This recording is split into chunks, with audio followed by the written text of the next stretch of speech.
आज कौन कौन सा चैप्टर खोलने वाला हूं। प्रधानमंत्री नरेंद्र मोदी ने ऐसा क्या कह दिया कि राहुल भागे भागे घर से बाहर आ गए।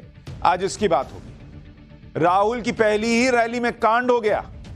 वो फोटो जिसे छुपाना पड़ गया, आज उसके बारे में बताऊंगा। मोदी का राम मंदिर वर्सेस कांग्रेस का मुस्लिम लीग वाला एजेंडा, क्या यही 2024 में मुद्दा रहने वाला है? चुनाव के बीच में सीएम योगी यूपी छोड़कर कहां चले गए? यूपी की 80 सीटों पर अखिलेश को क्या हार से मुख्तार बचा सकता है? यानी 2024 चुनाव की हर बड़ी खबर का कंप्लीट चैप्टर सबसे पहले खोलूंगा। फिर बात होगी आम आदमी पार्टी और केजरीवाल की। क्या आम आदमी पार्टी ने भी मान लिया है कि केजरीवाल तिहाड़ में लंबा रहेंगे? आज इसके बारे में बताऊंगा। केजरीवाल के कविता, सिसोदिया, इनके मोबाइल में कौन सा राज छिपा है जो एक ही पैटर्न दिखता है, उस पर भी बात करूंगा। फिर एक बड़ी खबर पाकिस्तान से, आतंकी हाफिज सईद को जहर देने की खबर है। यह मोदी के नए इंडिया का कहर है क्या? अस्पताल में आतंकी हाफिज सईद के साथ क्या हो रहा है? पीएम मोदी ने कहा था घुसकर ठोकेंगे, यह वही हो रहा है क्या? आज इस पर भी बात होगी। लेकिन पहले दिन भर की बड़ी खबरों का रिवीजन, उसके बाद पहला चैप्टर।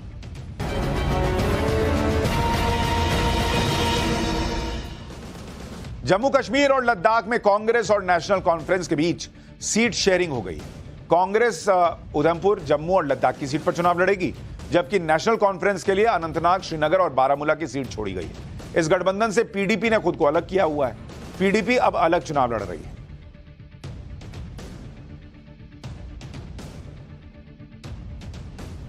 लोकसभा चुनाव के बीच कर्नाटक के बेल्लारी से 5 करोड़ से ज्यादा का कैश मिला है। इस कैश के साथ पुलिस ने 3 किलो गोल्ड और 103 केजी चांदी के गहने बरामद किए। इस ज्वेलरी की कीमत ही 7 करोड़ से ज्यादा की है। पुलिस को यह कैश और ज्वेलरी बेल्लारी के घर से मिली। पुलिस को बड़ी मात्रा में इस कैश के पीछे हवाला लेन देन का शक है। यूट्यूबर एल्विश यादव की मुश्किलें बढ़ सकती हैं। एल्विश यादव और उसके दोस्त विनय और ईश्वर के मोबाइल फोन को भी गाजियाबाद के फॉरेंसिक लैब में भेजा गया है। लैब रिपोर्ट आने के बाद मोबाइल से रेव पार्टी में सांपों के जहर सप्लाई करने के कई राज खुल सकते हैं। पुलिस को एल्विश यादव के मोबाइल फोन से की गई चैट, फोटो और वीडियो डिलीट करने का अंदेशा है। पाकिस्तान से भारत आई सीमा हैदर ने अपने साथ मारपीट के वीडियो और तस्वीरों को पाकिस्तानी यूट्यूबर्स की साजिश बताया है। सीमा हैदर ने कहा कि उसके पति सचिन ने उसके साथ कोई मारपीट नहीं की। सीमा हैदर का वीडियो और तस्वीरें वायरल हो रही हैं, जिनमें सीमा हैदर के शरीर पर चोट के निशान नजर आ रहे हैं। सीमा हैदर के पाकिस्तानी पति गुलाम हैदर ने उसके साथ मारपीट का दावा किया था। अमेरिका में एक बोइंग प्लेन बड़े हादसे का शिकार होने से बच गया। उड़ान भरने के थोड़ी ही देर बाद प्लेन के इंजन का कवर टूटकर विंग फ्लैप से टकरा गया। जिस वक्त यह हादसा हुआ, उस वक्त प्लेन 10,000 फीट से ज्यादा की ऊंचाई पर था और प्लेन में 140 से ज्यादा लोग सवार थे। इंजन कवर टूटने की वजह से प्लेन की इमरजेंसी लैंडिंग करवानी पड़ी और सब कुछ सुरक्षित रहा। अब से कुछ देर बाद 21वीं सदी का सबसे लंबा सूर्य ग्रहण लगने वाला है। यह सूर्य ग्रहण 9:12 से शुरू होगा, जो पिछले 50 सालों में सबसे लंबा चलने वाला सूर्य ग्रहण होगा और 7 मिनट से ज्यादा वक्त तक चलेगा। हालांकि इस सूर्य ग्रहण को भारत में नहीं देखा जा सकेगा। तो यह हो गया दिन भर का रिवीजन। अब पाठशाला की पहली क्लास। पीएम मोदी ने ऐसा क्या कहा कि राहुल भागे भागे घर से बाहर निकल आए? राहुल की पहली ही रैली में कांड हो गया। वो फोटो जिसे छुपाना पड़ गया। मोदी का राम मंदिर वर्सेस कांग्रेस का मुस्लिम लीग वाला एजेंडा, यही 2024 का एजेंडा रहेगा क्या? और 2024 चुनाव की हर बड़ी खबर का कंप्लीट चैप्टर सबसे पहले।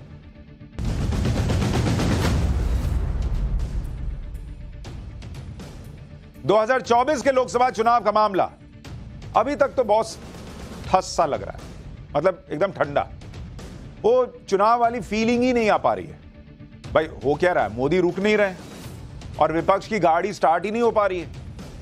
विपक्ष ना तो उस तरह से प्रचार में दिख रहा है, ना उस तरह से जोर शोर से रैलियां वैलियां कर रहा है, ना उसके नेता जनता के बीच उस तरह से जोश से दिख रहे हैं। कांग्रेस पार्टी के तो कार्यकर्ताओं को कांग्रेस अध्यक्ष ही कह रहे हैं कि खाना खा के नहीं आए हो क्या? इतना उनका जोश ठंडा है। तो जो मतलब लोकसभा चुनाव में माहौल सा बन जाता है, वो अभी तक बना ही नहीं है। जबकि पहला वोट पड़ने में 2 हफ्ते से भी कम का समय बचा है। और उधर 73 साल के नरेंद्र मोदी हैं, जो एक दिन में 2-2 रैली कर दे रहे हैं, एक दिन में 2-2 राज्य कवर कर ले रहे हैं। विपक्ष का हाल तो यह है कि पीएम मोदी पिन मार रहे हैं, तब जाकर ये लोग कुर्सी से धीरे से उठने को तैयार हो रहे हैं। कल पीएम मोदी ने कहा कि विपक्ष के एक नेता इसलिए रैली करने नहीं जा रहे क्योंकि प्रचार में निकलने से पहले उन्हें इंडी गठबंधन का चेहरा बनना है। और कमाल की बात देखिए, कल पीएम ने ऐसा बोला और आज राहुल गांधी भी रैली करते हुए दिख गए। सुनिए पीएम ने आज क्या कहा और राहुल गांधी कहां रैली करते दिख गए, और फिर बताऊंगा कि रैली किए राहुल गांधी तो कांड क्या हो गया। मुझे कल दिल्ली में कुछ लोग बता रहे थे, क्योंकि मैं देख रहा हूं कि ये इंडी गठबंधन इस चुनाव के मैदान में कहीं नजर नहीं आ रहा, उनके नेता नहीं आ रहे हैं। तो मैंने जरा पूछताछ की, मैंने कहा भाई मामला क्या है, ठंडे पड़े हो? तो उन्होंने कहा कि इंडी गठबंधन की वरिष्ठ नेतागिरी में पिछले 15 दिन से बहुत तूफान चल रहा है। तो मैंने कहा क्या तूफान चल रहा है भाई? बोले उनके एक नेता ने हट पकड़ करके बैठे हैं कि जब तक इंडी गठबंधन उन्हें प्रधानमंत्री का उम्मीदवार घोषित नहीं करेगा वो एक भी चुनाव प्रचार में नहीं जाएंगे। अब ये हाल है उनका, वो बता नहीं पा रहे हैं उनका नेता कौन है, और वो अंदर अंदर लड़ रहे हैं। और इंडी गठबंधन वाले कहते हैं कि भाई अभी नहीं, चुनाव नतीजे आने के बाद तय करेंगे। अब वो अड़ करके बैठ गए हैं और वो कहते हैं जब तक मुझे नेता घोषित नहीं करोगे मैं कोई रैली करने वाला नहीं हूं। अब ये समझा रहे हैं, पता नहीं समझ जाए नहीं समझ जाए। अब प्रधानमंत्री ने अपनी बात में किसी नेता का नाम तो लिया नहीं, लेकिन कमाल ये देखिए कि कल पीएम ने ऐसी बात कही और आज ही से राहुल गांधी की रैलियां शुरू हो गई। मध्य प्रदेश में राहुल गांधी ने लोकसभा चुनाव के प्रचार प्लान पर काम करना शुरू कर दिया। अभी तक राहुल गांधी क्या क्या कर रहे हैं वो भी देख लीजिए। 16 मार्च तक राहुल गांधी अपनी भारत जोड़ो यात्रा में बिजी थे। भारत जोड़ो यात्रा के बाद से राहुल गांधी रिलैक्स्ड मोड में चले गए थे। इसके बाद वो रामलीला मैदान में इंडी गठबंधन की रैली में दिखे। बीच में वायनाड में अपनी लोकसभा सीट के नामांकन के लिए गए थे। फिर कांग्रेस के मैनिफेस्टो को लॉन्च से जुड़ी कांग्रेस की रैली में शामिल हुए। इसके बाद वो अब पार्टी के उम्मीदवारों के लिए अब जाकर प्रचार करना शुरू किया। सुनिए राहुल गांधी ने आज एमपी में क्या कहा, फिर बताता हूं कैसे राहुल गांधी के चुनाव प्रचार के शुरुआत में ही कांड हो गया। आज हिंदुस्तान की सरकार के पास 30 लाख सरकारी वैकेंसीज हैं। खाली पोस्ट पड़ी हुई है 30 लाख खाली। नरेंद्र मोदी जी और उनकी सरकार ये 30 लाख पोस्ट आपको नहीं देती, आपसे कॉन्ट्रैक्ट लेबर करवाती है, आपको कॉन्ट्रैक्ट से काम करवाते हैं और फिर आपको उठा के बाहर फेंक देते हैं। परमानेंट नौकरी आपको नहीं देते हैं। तो हमारा पहला कदम ये जो 30 लाख नौकरियां हैं, सरकारी नौकरियां हैं, जैसे ही हमारी सरकार बनेगी ये नौकरियां हम आपके हवाले कर देंगे, आपको दे देंगे। लेकिन राहुल गांधी के चुनाव प्रचार की शुरुआत में ही आज कांड हो गया। राहुल गांधी की रैली में जो पोस्टर बैनर लगे थे उनमें बीजेपी के कैंडिडेट की भी फोटो छपी हुई थी। जब इसका पता चला तो कांग्रेस के लोग बीजेपी के कैंडिडेट की फोटो ढकने में लग गए। बॉस ये कांग्रेस पार्टी में ही हो सकता है, रैली कांग्रेस पार्टी की और बीजेपी के कैंडिडेट का फोटो छाप दिए। अब देखिए उसको चिपका रहे हैं। राहुल गांधी की रैली के पोस्टर बैनर में बीजेपी के उम्मीदवार फग्गन सिंह कुलस्ते की फोटो लगा दी गई। इसके बाद कांग्रेस की बड़ी फजीहत हो गई। कांग्रेस के कार्यकर्ता बीजेपी के कैंडिडेट फग्गन सिंह कुलस्ते की फोटो को छुपाने में जुट गए। लेकिन इस सब में कांग्रेस ने अपना मजाक उड़वा लिया, क्योंकि जिस कैंडिडेट के खिलाफ राहुल गांधी को प्रचार करना था उसी की तस्वीर राहुल गांधी की रैली में लग गई थी। ये तो इनका हाल है। कुल्हाड़ी पर पैर मारना कांग्रेस की आदत हो चुकी है। इसी तरह से आप देखिए छत्तीसगढ़ में कुछ दिन पहले कांग्रेस के एक बड़े नेता ने पीएम मोदी का सिर फोड़ने की धमकी दी थी। आज पीएम ने इसी बात को पकड़ा और ऐसा जवाब दिया कि कांग्रेस के लिए छत्तीसगढ़ का चुनाव मुश्किल हो जाएगा। सुनिए पीएम ने छत्तीसगढ़ के बस्तर में क्या कह दिया आज। मोदी ने जब घोटालेबाजों का रास्ता रोका, जब बिचौलियों की कमाई बंद की, तब से इनका पारा 7वां आसमान पर पहुंच गया है। ये मोदी के साथ भड़के छत्तीसगढ़ में कांग्रेस के भ्रष्टाचार पर आज कड़ी कार्रवाई हो रही है। यहां के युवाओं को जिन्होंने धोखा दिया है, उनकी तेजी से जांच चल रही है। हम नाराज होकर ये लाठी से मोदी का सिर फोड़ने की धमकी दे रहे हैं। मोदी गरीब का बेटा है, सिर ऊंचा रख करके चलता है।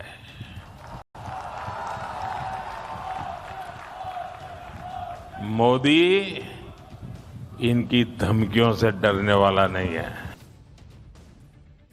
अब बताइए, फंस गए आप बोल के? नरेंद्र मोदी ने पब्लिक के बीच सेंटिमेंट जगा दिया कि गरीब का जो बेटा है उसका सिर फोड़ने की देखो ये लोग बात कर रहे हैं।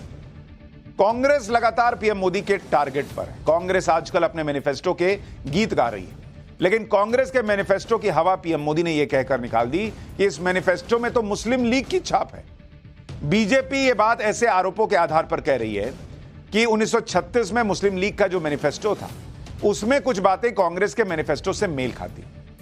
जैसे मुस्लिम लीग ने अपने मैनिफेस्टो में शरिया लॉ को प्रोटेक्ट करने का वादा किया था 1936 में, कांग्रेस ने भी अपने मैनिफेस्टो में आजकल वाले में यह दावा किया है कि अल्पसंख्यकों को पहनने, खाने, भाषा और अपने पर्सनल लॉ को चुनने की आजादी होगी।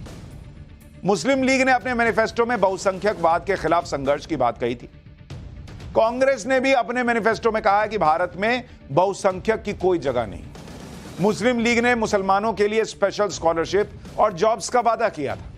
कांग्रेस ने अपने मैनिफेस्टो में यह वादा किया है कि विदेशों में पढ़ाई के लिए मौलाना आजाद स्कॉलरशिप को फिर से लागू करेंगे और स्कॉलरशिप की संख्या भी बढ़ाएंगे। अब इसी को लेकर बीजेपी हमलावर है कि जो 1936 में मुस्लिम लीग कर रही थी वही कांग्रेस 2024 में वादे कर रही है। एक बार पीएम मोदी को सुनिए वो कांग्रेस के मैनिफेस्टो पर क्या कह रहे हैं, फिर आगे की बात बताता हूं कि राम मंदिर की एंट्री कैसे हो गई। कांग्रेस तुष्टीकरण के लिए किसी भी हद को पार कर सकती है। कांग्रेस ने जो घोषणा पत्र बनाया है उसमें भी मुस्लिम लीग की छाप है। साथियों, कांग्रेस को आज भी देश के लोगों की जरूरत से कोई लेना देना नहीं है। कांग्रेस के मैनिफेस्टो पर तो पीएम चुन चुनकर हमले कर रहे हैं, साथ ही वो राम मंदिर के उद्घाटन में कांग्रेस के न जाने को भी याद कर रहे हैं। राम मंदिर का जब उद्घाटन हो रहा था तब बहुत लोगों ने कहा था कि कांग्रेस राम मंदिर का न्योता ठुकराकर बहुत बड़ी गलती कर रही है। उस वक्त तो कांग्रेस को समझ में आया नहीं, लेकिन आज चुनाव के वक्त यह कांग्रेस को भारी पड़ जाएगा, क्योंकि पीएम मोदी बार बार इस बात को सबको याद दिला रहे हैं। याद करो कैसे कांग्रेस ने राम मंदिर का न्योता ठुकरा दिया। छत्तीसगढ़ में भगवान राम का ननिहाल भी है, इसलिए बस्तर में पीएम मोदी ने राम मंदिर का जिक्र भी किया। और बस्तर में क्या बोले वो सुनिए, फिर उस सीट की दिलचस्प बात भी बताऊंगा जहां पीएम मोदी आज प्रचार करने गए थे। रामनवमी बहुत दूर नहीं है। इस बार अयोध्या में हमारे रामलला टेंट में नहीं बल्कि भव्य मंदिर में दर्शन देंगे। 500 साल बाद ये सपना पूरा हुआ, लेकिन कांग्रेस और इंडी गठबंधन राम मंदिर बनने से बहुत नाराज है। कांग्रेस के शाही परिवार ने राम मंदिर की प्राण प्रतिष्ठा का न्योता ठुकरा दिया। कांग्रेस के जिन नेताओं ने इस कदम को गलत बताया, उन्हें पार्टी से निकाल दिया गया। प्रधानमंत्री मोदी ने आज छत्तीसगढ़ की जिस बस्तर सीट पर प्रचार किया वो दरअसल नक्सल प्रभावित सीट है, जहां 19 अप्रैल को वोटिंग होगी। बस्तर का सियासी गणित भी बड़ा दिलचस्प है, इसको भी सुनिए। साल 1998 से यह सीट बीजेपी का गढ़ रही। 1998 से 2019 तक यहां बीजेपी का सांसद रहा है। लेकिन 2019 के बस्तर लोकसभा चुनाव में बाजी पलट गई। 2019 में यह सीट कांग्रेस ने 60,000 वोटों से थोड़े से कम मार्जिन से जीत ली। हालांकि 2023 के विधानसभा चुनाव में यहां से बीजेपी का पलड़ा भारी रहा। बस्तर लोकसभा में 8 विधानसभा सीटें आती हैं, उसमें से बीजेपी ने 5 जीती, 3 कांग्रेस ने जीती। यानी छत्तीसगढ़ में प्रचार की शुरुआत के लिए पीएम मोदी ने उस सीट को चुना जिस पर बीजेपी को पिछली बार हार मिली। और मैं कहता नहीं हूं ये बार बार कि प्रधानमंत्री नरेंद्र मोदी जो टॉपर बनने की बात करते हैं, जहां जहां कमजोरी है उस पर पहले फोकस करते हैं। मतलब जैसे बच्चा टॉप करना है तो पहले वो पढ़ लेता है जहां पिछले बार कम मार्क्स आए, वो वहीं से शुरू कर रहे हैं जहां पिछले बार हारे, और इसी हार को जीत में बदलने के लिए आज उन्होंने प्रचार किया। इसी तरह से पीएम मोदी ने आज महाराष्ट्र के चंद्रपुर में रैली की। चंद्रपुर सीट महाराष्ट्र में बीजेपी के गठबंधन में बीजेपी के हिस्से में आई है और यहां से महाराष्ट्र बीजेपी के प्रमुख नेता सुधीर मुनगंटीवार कैंडिडेट है। सुधीर शिंदे सरकार में मंत्री भी है। पीएम ने चंद्रपुर में रैली करके महाराष्ट्र में भी चुनाव प्रचार अभियान की शुरुआत कर दी। महाराष्ट्र में पीएम मोदी की ऐसी कम से कम 10 रैलियां होने वाली। पीएम ने चंद्रपुर में क्या कहा, एक बार वो भी सुनिए। इंडिया अलायंस के लोग दक्षिण भारत को अलग करने की धमकी दे रहे हैं। इंडिया अलायंस में शामिल डीएमके पार्टी सनातन को डेंगू, मलेरिया कहकर उसके खात्मे की बात करती है और कांग्रेस नकली शिवसेना वाले उन्हीं लोगों को महाराष्ट्र में लाकर उनसे रैली करवाते हैं। अब यहां ध्यान देने वाली बात यह है कि पीएम मोदी ऐसी ऐसी जगहों पर रैली कर रहे हैं जो पिछली बार बीजेपी की हारी हुई सीट है। यानी ऐसी सीटों पर पीएम सीधे खुद चैलेंज ले रहे हैं कि जहां कमजोर पड़े थे वहां मैं जिताने का प्रयास करता हूं। जैसे आपको अभी मैंने बताया कि ये जो बस्तर की सीट है, ये 2019 में बीजेपी जो है वो हार गई थी।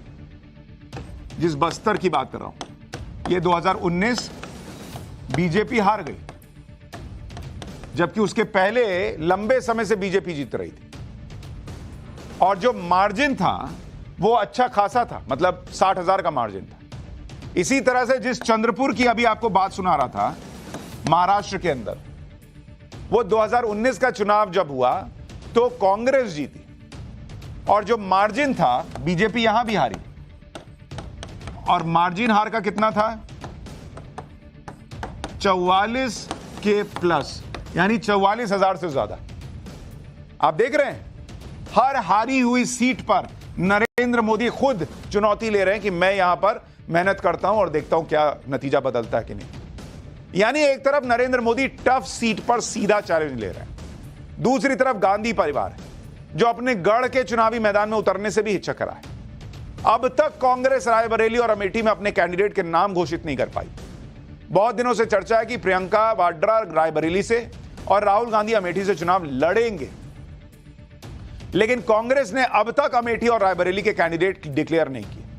अमेठी में तो स्मृति ईरानी कब से कह रही हैं कि कांग्रेस को हार का डर है, इसलिए कैंडिडेट घोषित करने की हिम्मत नहीं हो रही। अब सूत्रों के हवाले से खबर आ रही है कि राहुल गांधी अमेठी से भी चुनाव लड़ सकते हैं। इस पर स्मृति ईरानी ने कहा है कि राहुल गांधी अमेठी से लड़ते हैं अगर तो फिर हारेंगे। स्मृति ईरानी को सुनिए एक बार, फिर आपको बताऊंगा कि प्रशांत किशोर ने राहुल गांधी को क्या एडवाइस दी है। कांग्रेस के कई नेताओं ने अब जग जाहिर किया है कि कांग्रेस में अंदरूनी कलह है। दीदी क्या हार के डर से एक खेमा ऐसा है जो चाहता है कि राहुल गांधी को नेतृत्व से मुक्त किया जाए और एक महिला नेत्री को कांग्रेस की कमान दी जाए। मैं उस खेमे को आश्वस्त करना चाहती हूँ कि आप राहुल गांधी को पुनः अमेठी में हारते देखेंगे। अमेठी और रायबरेली को लेकर कांग्रेस में कैंडिडेट का कंफ्यूजन क्यों हो रहा है, इसे आप अमेठी रायबरेली में जीत हार के मार्जिन से समझें। जैसे अगर आप अमेठी में देखेंगे, अमेठी में यहां पर क्या हुआ था भाई, अमेठी के लिहाज से अगर आप देखेंगे 2009 आरजी जीते, राहुल गांधी यहां पर जीते और मार्जिन क्या था, 3,70,000 वोट का यह मार्जिन था। मार्जिन 2014 में आरजी जीते, राहुल गांधी फिर जीते, लेकिन ये मार्जिन घटकर कितना हो गया? 1,07,000। कहां 3,70,000 पे थे, 1,07,000 पे आए। और 2019 में आरजी हार गए और मार्जिन क्या था? 55,000 वोट से हारे, 55,000 से। आप सोचिए, जो आदमी 3,70,000 वोट से जीता करता था, वो आदमी 55,000 वोट से हार गया। और इसीलिए स्मृति ईरानी कह रही है कि इनकी हिम्मत नहीं हो रही है इस बार वहां से उतरने। इसी तरह अगर आप रायबरेली देखेंगे, जो कांग्रेस पार्टी का गढ़ है, लेकिन सोनिया गांधी इस बार वहां से राज्यसभा चली गई हैं, अब दूसरी जगह से वहां नहीं लड़ रही। तो 2009 में अगर आप देखेंगे, 2009 में कांग्रेस जीतती है और जीत का अंतर क्या रहता है? 3,72,000। 2014 में फिर कांग्रेस जीतती है और जीत का अंतर क्या रह जाता है? 3,52,000, 20,000 वोट कम हो जाते हैं। 2019 में कांग्रेस जीत जाती है, लेकिन जीत का मार्जिन क्या रह जाता है? मात्र 1,67,000। मतलब कहां 3,72,000 पे सोनिया गांधी जीतती थी, वो गिर के 1,67,000 पे आ गया रायबरेली में। और इसलिए बीजेपी कह रही है कि इसीलिए सोनिया गांधी चली गई राज्यसभा और रायबरेली में कांग्रेस कैंडिडेट नहीं उतार पा रही। गांधी परिवार के लिए अब अमेठी रायबरेली के गढ़ भी मुश्किल पड़ रहा है। खासतौर पर राहुल गांधी के लिए बहुत ही बुरी स्थिति है कि अमेठी जैसे गढ़ में वो हार गए और वायनाड चले गए। पिछले 10 साल में कांग्रेस और राहुल गांधी का जो हाल है, उस पर चुनाव रणनीतिकार प्रशांत किशोर ने एक सलाह दी है। प्रशांत किशोर ने कहा है कि राहुल गांधी को 10 साल हो गए, फिर भी उम्मीद के मुताबिक नतीजे नहीं मिले। इसके बावजूद वो ना रास्ते से हट रहे हैं और ना ही किसी को आगे आने दे रहे हैं। प्रशांत किशोर का कहना है कि रास्ते से न हटना और किसी को आगे बढ़ने न देना, यह अलोकतांत्रिक है। जब एक ही काम पिछले 10 साल से करते जा रहे हैं और सफलता नहीं मिल रही है, तो फिर एक ब्रेक लेने में कोई बुराई नहीं। लेकिन राहुल गांधी कहां हटने वाले हैं?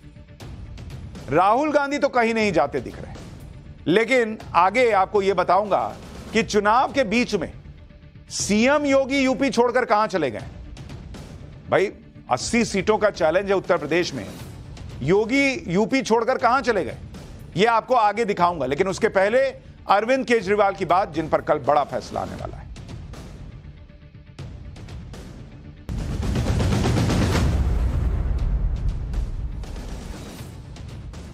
पाठशाला में अब अगली क्लास।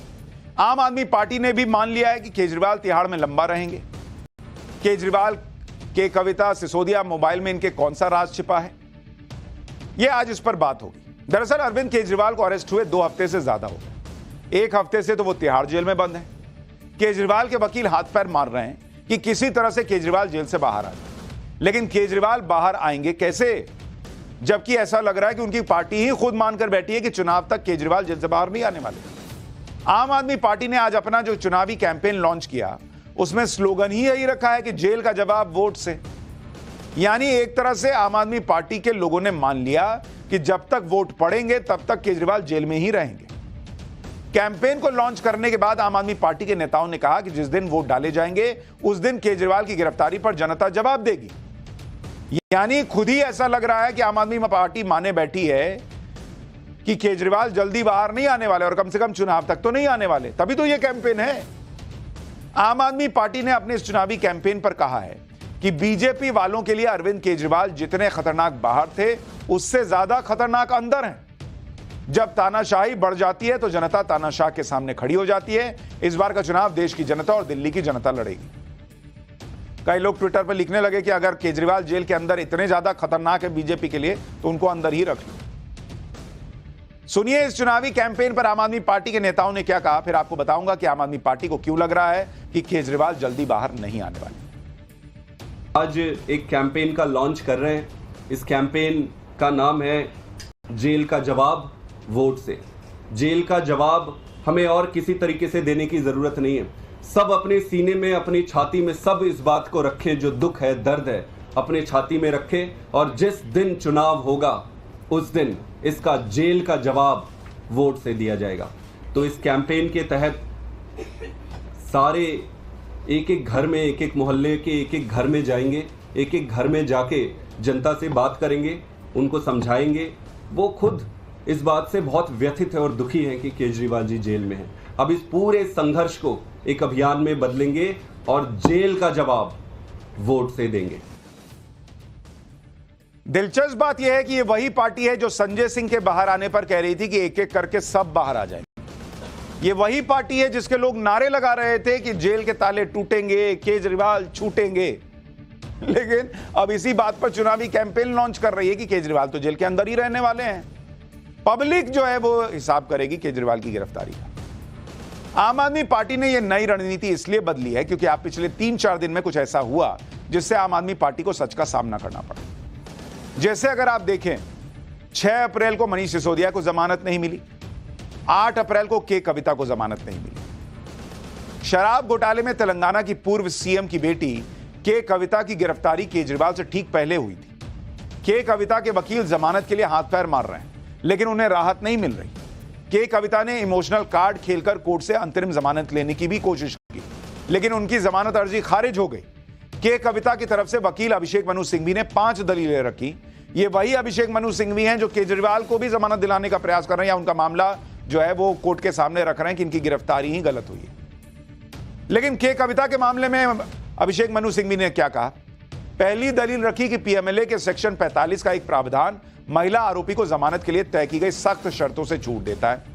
दूसरी दलील, आरोपी का बेटा एग्जाम दे रहा है और ऐसे वक्त में उसे अपनी मां के इमोशनल सपोर्ट की जरूरत है। तीसरी दलील, ऐसा नहीं है कि बच्चा गोद में है या छोटा है, वो 16 साल का है, लेकिन यहां मुद्दा अलग है। ये एक मां को अपने बच्चे के लिए इमोशनल सपोर्ट का केस है। बच्चे को मां की गिरफ्तारी की वजह से पहले ही तनाव हो चुका है। चौथी दलील, प्रधानमंत्री खुद रेडियो पर परीक्षा की चिंता से निपटने के बारे में लेक्चर देते हैं क्योंकि एग्जाम के दौरान बच्चों पर दबाव होता है। ऐसे वक्त में मां की कमी को परिवार का दूसरा सदस्य पूरा नहीं कर सकता। मतलब नरेंद्र मोदी को भी ले आए कि पीएम देखिए कहते हैं ना कि बच्चों पे प्रेशर होता है, तो मां जेल में रहेगी तो बच्चा कैसे एग्जाम देगा। अब ये इमोशनल चीजें चल रही हैं कोर्ट के अंदर। पांचवी दलील, के कविता से तुरंत किसी भी पूछताछ की जरूरत नहीं है, इस आधार पर उन्हें अंतरिम जमानत दी जा सकती है।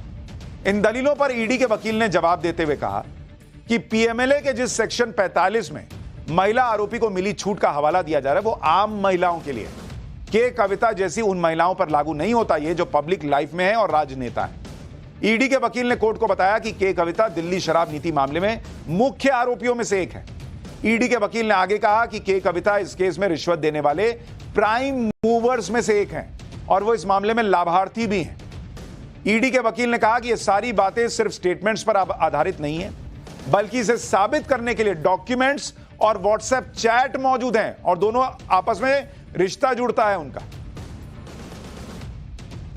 कोर्ट में सुनवाई के दौरान ईडी ने यह भी बताया कि जमानत दिए जाने पर के कविता किस तरह केस को प्रभावित कर सकती है। ईडी के वकील ने दलील दी कि के कविता पहले भी अपने खिलाफ केस से जुड़े कई सबूत नष्ट कर चुकी हैं जिसमें उनके मोबाइल फोन में मौजूद सबूत शामिल हैं। ईडी के वकील ने दावा किया कि पूछताछ के लिए समन जारी होने के तुरंत बाद आरोपी ने मोबाइल फोन से सबूत मिटा दिए। ईडी ने यह भी दलील दी कि आरोपी ने अपने 9 मोबाइल फोन जमा तो किए लेकिन सारे फोन का डेटा डिलीट किया गया था। फेस टाइम ऐप में भी कोई डेटा नहीं था और फॉरेंसिक रिपोर्ट से यह साफ हुआ कि 11 मार्च को जब के कविता को पूछताछ के लिए समन गया था उसी के बाद फोन फॉर्मेट किए गए, यानी फोन से डेटा डिलीट किया गया। यह फॉरेंसिक रिपोर्ट है, ईडी दावा कर रही है। ईडी के वकील ने आगे बताया कि वो इस केस में महत्वपूर्ण सफलता हासिल करने की कगार पर है और ऐसे में के कविता को अंतरिम जमानत देने से जांच डिरेल हो सकती है क्योंकि के कविता एक प्रभावशाली महिला है और गवाहों को प्रभावित कर सकती है और पहले भी गवाहों पर बयान बदलने का दबाव डालने की कोशिश कर चुकी हैं।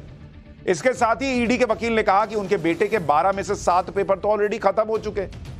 बेटा घर पे अकेला भी नहीं है, भाई है, पिताजी है, सब मौजूद हैं। 7 पेपर दे दिया, 5 और नहीं दे देगा मां के बिना। अभिषेक मनु सिंघवी और ईडी के वकील की दलीलें सुनने के बाद राउज एवेन्यू कोर्ट ने के कविता की अंतरिम जमानत की याचिका खारिज कर दी, नहीं दी बेल। और कोर्ट ने अपने फैसले में कहा कि के कविता इस केस में अहम सबूतों को खत्म करने में शामिल रही है। फॉरेंसिक रिपोर्ट इसकी पुष्टि करती है। इसके साथ ही के कविता गवाहों को प्रभावित करने में शामिल रही हैं। अगर उन्हें अंतरिम जमानत दी जाती है तो आगे भी उनके द्वारा ऐसा करने की पूरी संभावना है। के कविता कोई कमजोर या लाचार महिला नहीं है, बल्कि एक अच्छी पढ़ी लिखी सक्षम महिला है। ऐसे में सिर्फ महिला होने के नाते वो पीएमएलए के सेक्शन 45 के तहत मिलने वाली छूट की हकदार नहीं हो सकती। जो फैक्ट्स कोर्ट के सामने रखे गए हैं उनके मुताबिक इस केस में के कविता की भूमिका प्रथम दृष्टया साबित हो रही है। यह कोर्ट कह रहा है कि प्राइमा फेसी के कविता की भूमिका साबित हो रही है। इसके साथ ही आदेश में कोर्ट ने कहा कि के कविता के परिवार में पिता समेत दूसरे लोग हैं जो बच्चे का ख्याल रख सकते हैं। अब जब के कविता की प्रथम दृष्टया भूमिका दिख रही है तो सवाल उठने लगे कि फिर तो केजरीवाल जी भी लंबा अंदर रहेंगे। जब उनको जमानत नहीं मिल रही तो इनको कैसे मिल जाएगी। जैसे के कविता के केस में मोबाइल फोन के सबूत नष्ट करने वाली बात सामने आई, वैसे ही बात शराब घोटाले के दूसरे आरोपियों के मामले में भी आ चुकी है। ईडी के मुताबिक शराब घोटाले में मई 2022 से अगस्त 2022 के बीच कुल 36 आरोपियों ने 170 मोबाइल फोन नष्ट किए हैं। मनीष सिसोदिया के बारे में ईडी खुलासा कर चुकी है कि उन्होंने 43 सिम कार्ड बदले और 14 अलग अलग मोबाइल फोन का इस्तेमाल किया। अरविंद केजरीवाल को लेकर ईडी ने कोर्ट में बताया था कि अरविंद केजरीवाल अपने मोबाइल फोन का पासवर्ड शेयर नहीं कर रहे और उनसे जब पूछा गया कि आपका पुराना फोन कहां है शराब घोटाले के समय का, तो उन्होंने कहा कि याद नहीं कहां। कहने को आम आदमी है, किसी का मोबाइल फोन गायब हो जा रहा है, कोई मोबाइल फोन किसी का तोड़ दिया जा रहा है, किसी का सिम बदल जा रहा है, किसी का मोबाइल फोन फॉर्मेट हो जा रहा है जैसे ही ईडी का समन आ रहा है। ये सब सामान्य बातें हो सकती हैं क्या, ये प्रश्न पूछा जाएगा। और शायद ये कोर्ट को नहीं लग रहा कि सामान्य है, इसीलिए जमानत नहीं हुई।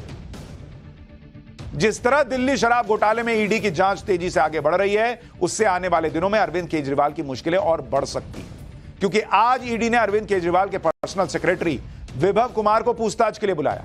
विभव कुमार सीएम केजरीवाल की पत्नी सुनीता केजरीवाल के अलावा उन चुनिंदा लोगों में शामिल हैं जो तिहाड़ जेल के अंदर जाकर केजरीवाल से मुलाकात करते हैं। इसके अलावा आम आदमी पार्टी के विधायक दुर्गेश पाठक भी आज पूछताछ के लिए दिल्ली में ईडी के दफ्तर पहुंचे। दुर्गेश पाठक उन 4 नेताओं में शामिल हैं जिनको लेकर दिल्ली की मंत्री आतिशी ने केजरीवाल के जेल में जाने के बाद गिरफ्तार किए जाने की आशंका जताई थी। कल दिल्ली शराब घोटाले के केस में अरविंद केजरीवाल की जमानत पर दिल्ली हाईकोर्ट का फैसला भी आना है। कल पता चलेगा कि क्या केजरीवाल को आने वाले वक्त में भी तिहाड़ में ही रहना होगा या उन्हें जमानत मिलेगी। अरविंद केजरीवाल की गिरफ्तारी को चुनौती देने वाली याचिका पर कल हाईकोर्ट फैसला सुनाएगा। दिल्ली एक्साइज पॉलिसी केस से जुड़े मनी लॉन्ड्रिंग के मामले में ईडी ने 21 मार्च को सीएम केजरीवाल को अरेस्ट किया था, जो फिलहाल न्यायिक हिरासत में तिहाड़ जेल में बंद है। हाईकोर्ट में दी गई याचिका में केजरीवाल ने अपनी गिरफ्तारी की टाइमिंग पर सवाल उठाए और ईडी के सभी समन्स को गैरकानूनी बताया। वहीं ईडी ने केजरीवाल को दिल्ली के कथित शराब घोटाले का किंगपिन बताया। ईडी का दावा है कि उनके केजरीवाल के खिलाफ उनके पास ठोस सबूत मौजूद हैं। केजरीवाल पर कल जो भी फैसला है, लेकिन विपक्ष का एक सूत्रीय एजेंडा तो यही है कि जांच एजेंसियों पर सवाल उठाओ, चुनाव आयोग पर सवाल उठाओ। जैसे आज दिल्ली में चुनाव आयोग के दफ्तर के बाहर टीएमसी सांसदों ने प्रदर्शन कर दिया। इस दौरान हंगामा हुआ तो टीएमसी सांसदों को हिरासत में लिया गया। दिल्ली पुलिस टीएमसी सांसदों को दिल्ली के मंदिर मार्ग पुलिस स्टेशन ले गई। शाम को टीएमसी सांसदों का एक दल चुनाव आयोग के दफ्तर के बाहर पहुंच गया। ईडी, सीबीआई, एनआईए के खिलाफ के चीफ को बदलने की मांग करने लगा। टीएमसी सांसदों ने जांच एजेंसियों के दुरुपयोग का आरोप लगाया और चुनाव आयोग के दफ्तर के बाहर धरना प्रदर्शन किया। यानी हर कोई अपने हिसाब से चीजें कर रहा है, लेकिन बॉस एक चीज तो दिख रही है कि ईडी की जांच नहीं रुक रही और नरेंद्र मोदी ताल ठुक कर कह रहे हैं कि इस देश का जिन्होंने पैसा लूटा है उनसे पैसा निकलवाऊंगा और देश के काम में लगाऊंगा।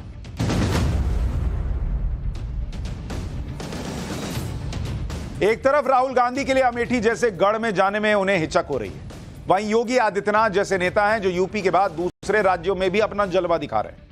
योगी आदित्यनाथ कल राजस्थान में थे, आज वो महाराष्ट्र पहुंच गए। सीएम योगी की रैलियों की देश भर में बहुत डिमांड रहती है। वो पहले भी दूसरे राज्यों के विधानसभा चुनाव में ताबड़तोड़ रैलियां कर चुके हैं और इस बार लोकसभा चुनाव में भी योगी यूपी के बाहर ताबड़तोड़ रैलियां करने में जुटे हुए हैं। मतलब योगी आदित्यनाथ का हाल वो है कि उन्होंने अपना असाइनमेंट तो पूरा कर लिया यूपी वाला, अब वो दूसरे दोस्तों का भी असाइनमेंट करा रहे कि लाओ तुम्हारा भी करा देता हूं महाराष्ट्र वाले भाई, लाओ तुम्हारा भी करा देता हूं राजस्थान वाले भाई। ये है योगी का जलवा आजकल। योगी आदित्यनाथ की लोकप्रियता को देखकर बीजेपी उनकी एक एक दिन में 3-3 रैलियां करवा रही है। योगी आदित्यनाथ कल रविवार को राजस्थान में थे, जहां उन्होंने भरतपुर, दौसा और सीकर के जिले में रैलियां की। आज वो महाराष्ट्र गए, जहां वर्धा, भंडारा और नागपुर में चुनावी सभा को संबोधित किया। 10 अप्रैल को योगी आदित्यनाथ जम्मू कश्मीर जाकर कठुआ में रैली करने वाले हैं। इसके बाद 11 अप्रैल को उत्तराखंड में उनकी 4 रैलियां हैं। आप भी सुनिए योगी आदित्यनाथ चुनावी रैलियों में ऐसा क्या कहते हैं कि उनकी इतनी डिमांड है। जिस उत्तर प्रदेश के बारे में कहा जाता था कभी भी उपद्रव प्रदेश है, हर दूसरे दिन एक नया धंधा होता था, कर्फ्यू लगता था, महीनों महीनों कर्फ्यू रहता था। बहनों भाइयों, आज वहां उपद्रव नहीं है, आज उत्सव है, उत्सव। नेता भी होना चाहिए, नीति भी होनी चाहिए और नियत भी होनी चाहिए। क्या विपक्ष के पास नेता है? क्या न नेता है, न नीति है और न नियत ही है। यही स्थिति है ना। एक तरफ योगी आदित्यनाथ हैं जो इतने कॉन्फिडेंट हैं कि यूपी के बाहर जाकर बीजेपी के लिए प्रचार कर रहे हैं, और दूसरी तरफ यूपी में उनके चैलेंजर अखिलेश यादव और समाजवादी पार्टी है, जिनकी राजनीति का हाल यह है कि माफिया मुख्तार अंसारी की घर जाकर एक तरह से हाजिरी लगानी पड़ रही। कल यानी 7 मार्च को, माफ कीजिएगा 7 अप्रैल को अखिलेश यादव मुख्तार अंसारी के घर गाजीपुर पहुंचे। यहां उन्होंने मुख्तार के परिवार वालों से लंबी मुलाकात की। अंसारी परिवार ने भी अखिलेश यादव की खूब खातिरदारी की, उनकी मेहमान नवाजी में कोई कसर नहीं छोड़ी। सोशल मीडिया पर अखिलेश की खातिरदारी वाली तस्वीरें बहुत वायरल हो रही हैं। इसमें मेहमान नवाजी के तौर पर अखिलेश के सामने काजू, पिस्ता, बादाम, जूस के साथ साथ सेवई भी परोसी गई। कई लोग तो सोशल मीडिया पे पूछने लग गए कि अभी ऐसा लग रहा है कि यहाँ पे कुछ दिन पहले किसी का जाना हुआ है दुनिया से, रुखसती हुई है दुनिया से, इस तरह का खाना रखा हुआ है। अखिलेश से अंसारी परिवार की नजदीकी दिखाने के लिए उस कमरे में भी उन्हें ले जाया गया जहां मुलायम सिंह यादव और अखिलेश यादव की पुरानी तस्वीर लगी हुई थी। हालांकि अखिलेश पिछले कई दिनों से मुख्तार अंसारी को श्रद्धांजलि देने का प्रोग्राम बना रहे थे, लेकिन सिंपथी वाली सियासत में उनसे पहले हैदराबाद से आकर असदुद्दीन ओवैसी बाजी मार गए। इसके बाद अखिलेश यादव ने भी अंसारी परिवार से मिलने का समय निकाला और गाजीपुर आकर मुलाकात की।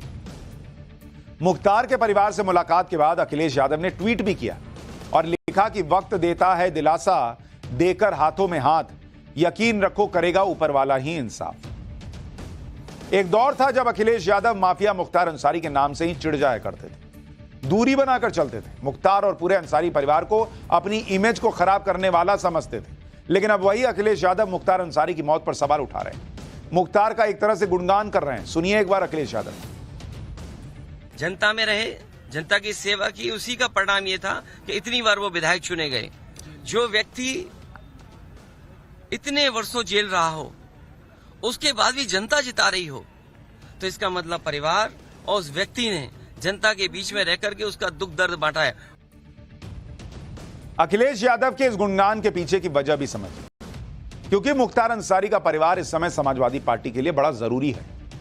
दरअसल पूर्वांचल की 5 लोकसभा सीटों पर सीधे मुख्तार परिवार का दखल है। गाजीपुर, बलिया, घोसी, जौनपुर और सोनभद्र लोकसभा सीट। बलिया लोकसभा क्षेत्र में मोहम्मदाबाद विधानसभा सीट आती है, जहां से मुख्तार का भतीजा मन्नू अंसारी सपा से विधायक है। घोसी लोकसभा क्षेत्र में मऊ विधानसभा सीट आती है, यहां से मुख्तार का बड़ा बेटा अब्बास अंसारी विधायक है। गाजीपुर लोकसभा सीट से खुद मुख्तार का बड़ा भाई अफजाल अंसारी सांसद हैं और इस बार भी सपा से उम्मीदवार हैं। इसके अलावा पश्चिमी यूपी के पहले 2 चरणों की 16 सीटों पर मुस्लिम वोटों का असर है। यूपी की 80 में से 24 लोकसभा सीटें ऐसी हैं जिनमें मुस्लिम वोट निर्णायक भूमिका निभा सकते हैं। मुख्तार अंसारी का सबसे ज्यादा प्रभाव पूर्वांचल में माना जाता है, जहां 16% से ज्यादा मुसलमान वोटर हैं। इसलिए समाजवादी पार्टी को लग रहा है कि मुख्तार की मौत से सहानुभूति का फायदा मिल सकता है। लेकिन वो फायदा मिलेगा नहीं मिलेगा, मुख्तार के जाने की सहानुभूति मिलेगी या उसके घर जाकर नुकसान हो जाएगा, ये तो आने वाला वक्त बताएगा।